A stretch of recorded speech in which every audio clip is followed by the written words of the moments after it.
యెహోషువ గ్రంథము 6:24 అప్పుడు వారు ఆ పట్టణమును దానిలోని సమస్తమును అగ్ని చేత కాల్చివేసిరి. అయితే వెండిని మాత్రం వారు యెహోవా మందిరపు ధనాగారంలో పెట్టిరి అని దేవుని యొక్క వాక్యం మనకు తెలియజేస్తుంది.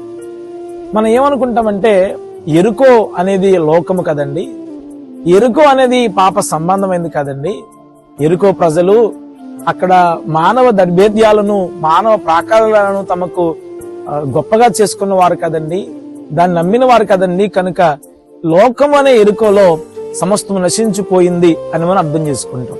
అవగాహన మంచిదే, కానీ నశించిపోయినటువంటి యెరికోలో ఒకటి నశింపలేదు అని మనకు పరిశుద్ధ గ్రంథం తెలియజేస్తుంది.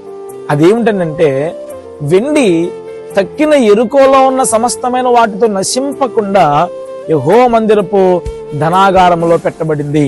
సంగమా, ఈ లోకము అనేటువంటి యెరికో ఎప్పటికీ నశించుతుంది, ఎప్పటికీ అది నశించునుగాక.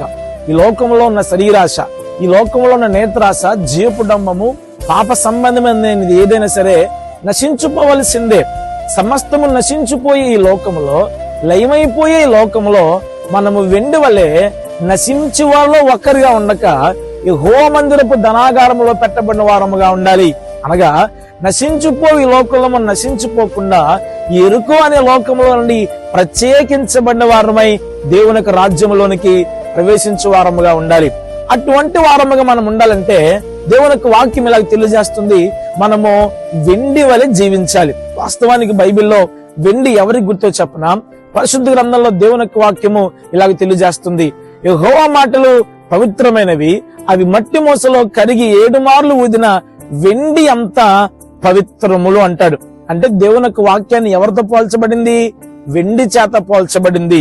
అంటే అర్థం చెప్పనా, ఈ రోజు వెండి వల్ల మనం ఉండాలి అంటే మనము వెండి మీదేసుకుని తిరగమని కాదు, వెండి కంచాల ఆహారం తినమని కాదు, వెండి గ్లాసులో పాలు తాగమని కాదు. వెండి వల్ల మనం ఉండాలంటే దేవుని యొక్క వాక్యం మీద ఆధారపడడం, దేవుని యొక్క వాక్యానుసారంగా జీవించడం.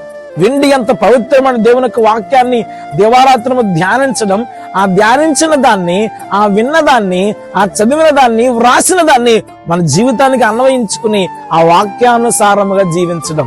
అలాగూ జీవించినప్పుడు తక్కిన ఈ లోకస్తులతో, తక్కిన పాపముతో, తక్కిన యెరికోతో నశించకుండా, నశింపజేయబడిన వారిలో ఒక్కనిగా ఉండకుండా యెహోవా మందిరపు ధనాగారంలో పెట్టబడిన వెండి వలె ఉంటాం.